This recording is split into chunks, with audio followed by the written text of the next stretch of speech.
Hello everyone, आज हम पढ़ने जा रहे हैं celiac disease. Celiac disease which is also called gluten hypersensitivity. It is a type 4 hypersensitivity reaction. It is T cell mediated autoimmune disorder. ठीक है, इसको हम ग्लूटन एंटेरोपैथी भी बोल सकते हैं क्योंकि ये स्मॉल इंटेस्टाइन की डिजीज़ है। It is a kind of food allergy क्योंकि इसमें हाइपर सेंसिटिविटी रिएक्शन हो रहा है टाइप 4। अब इसकी पैथोजेनेसिस क्या है? उससे पहले ग्लूटन हाइपर सेंसिटिविटी इसका नाम इसलिए क्योंकि ये होती है बिकॉज ऑफ ग्लूटन। ग्लूटन क्या है? प्रोटीन है जो कि सर्टन फूड आइटम्स में प्रेजेंट होता है, जैसे कि बार्ले, राई, ओट्स एंड व्हीट। इसको आप याद रख सकते हो with the mnemonic bro, BROW। अब इसकी पैथोजेनेसिस में होता क्या है? Because it is a T cell mediated autoimmune disorder. तो जब भी कोई पर्सन ग्लूटन कंटेनिंग आइटम खाता है, फूड खाता है, तो उसको ऑटो एंटीबॉडीज़ बन जाती हैं। उसमें T cell mediated autoimmune disorder है तो ऑटो एंटीबॉडीज़ बननी शुरू हो जाएंगी। These autoantibodies cause inflammation in the small intestine and they destroy the lining of small intestine.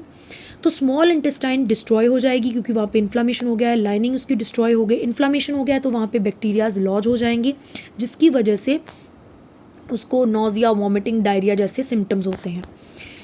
Genetic predisposition, अब वेरियस जीन्स भी रिस्पॉन्सिबल हैं इसके लिए, जैसे कि HLA-DQ2 and HLA-DQ8। Now clinical features क्या होंगे? दो तरह के क्लिनिकल फीचर्स हैं, initial and late features. Initial stages में जो सिम्टम्स होंगे, they will be pain in the stomach, nausea and vomiting, gas, bloating.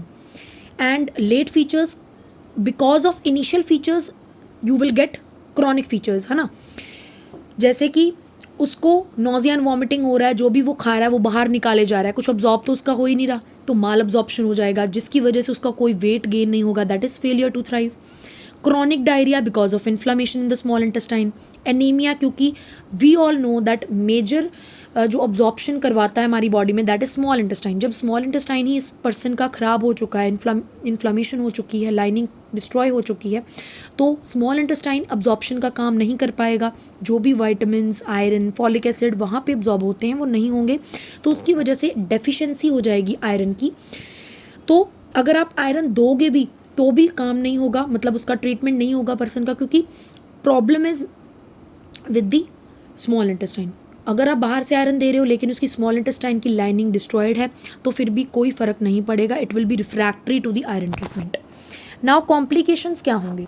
Complications क्या होंगे? क्योंकि उसकी स्मॉल इंटेस्टाइन की लाइनिंग डिस्ट्रॉय हो चुकी है इन्फ्लामेशन की वजह से, तो there will be increase risk of tumours, क्योंकि वहाँ पे इन्फ्लामेशन है। तो if you will not treat it, it can turn into tumour, adenocarcinoma and non-Hodgkin's lymphoma. Non-Hodgkin's lymphoma T cell type is more common in this T cell type.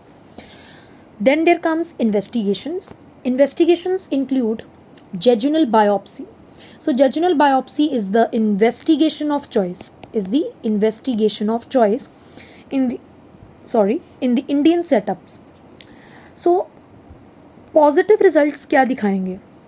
Positive results will show the villi will be atrophied, means the villi are flat, crypt hyperplasia will be there, increased intra epithelial lymphocytosis will be there.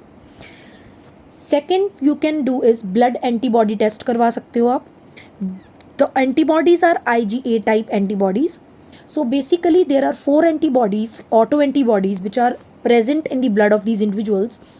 इन चार में से you can remember these two, these are very important: anti tissue transglutaminase antibody and anti endomysial antibody.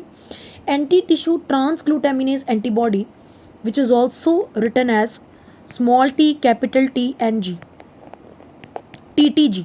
So this is TTG, that is anti tissue transglutaminase antibody which is very specific, जो बहुत ही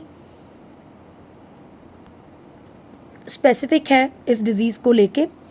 and best screening test जो होता है, the best screening test for initial diagnosis of this disease is anti-TTG antibodies. So these are the anti-TTG, that is anti-tissue transglutaminase antibody, is the best screening test for the initial diagnosis of this disease. Okay. Then there comes other two are anti-gliadin and anti-reticulin antibodies, but these are not so important. These first two are very important. The anti-tissue transglutaminase, anti-TTG, this is best screening test. And the second one, anti-endomysial antibody.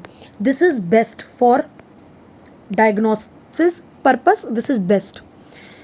Okay. Then here comes third is unequivocal response to gluten free diet.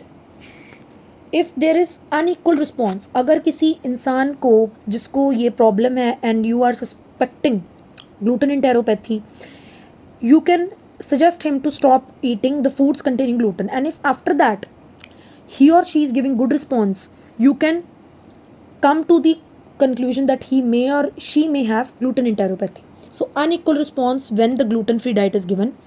Then associated diseases, just the names, Hashimoto's thyroiditis, which Hashimoto's में भी auto antibodies बनती हैं. Yes, auto antibodies are formed. Inhibitory auto antibodies बनती हैं TSH receptor के against, which causes hypothyroidism, type 2 diabetes, not type 2, type 1 diabetes mellitus, Down syndrome, Turner's syndrome, dermatitis हर्पिटिफॉर्मिस.